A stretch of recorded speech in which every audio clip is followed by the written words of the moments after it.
ولا يمكن لأي أحد كيفما كان أن يطعن في شفافيته أو في حياد الإدارة أو في حياد المكتب اللي كان يشغل. حقيقة هناك ورقتين ملغاة، وهناك أوراق تصويت مختلف ما بين اللائحتين. طبيعي جدا أننا نعرف الانتخابات هذه زينة. على كل حال أسفرت النتائج عن الوضع الحالي، عن المكتب الحالي.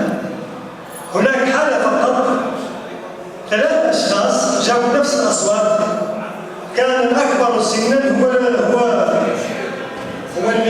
طبعا إذا الأصوات كما هي: سيد مرزوق 56 صوت، محمد البوصلي 56 صوت، بوصل الفارسي 55 صوت، راه ماشي كثير. محمد سالم الكويت 55 صوت، عبد الغني المجتهد 55 صوت، عبد الجبار فقير 54 صوت، محمد مبارك هداد 53 صوت، عبدات الشمسدي 52 صوت، عبد الحق عبيد 51 صوت. هذا هو الكلام. وأي حد بغي يشوش على هذا العمل الله يجازيكم، تصدعوا وتكون إدارة تكون اللي بغيتكم، لأن غادي ردنا لفردين نعملوا يردنا للصفر.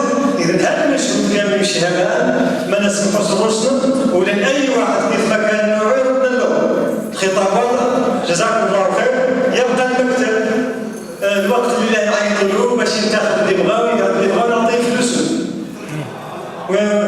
وراني ماني نعطيه فلوس إلا من الطاق باش يطلع لي عطيته 73,000 درهم و 340 درهم، ولا تظن هالشيء المكتب فوق ممنوع.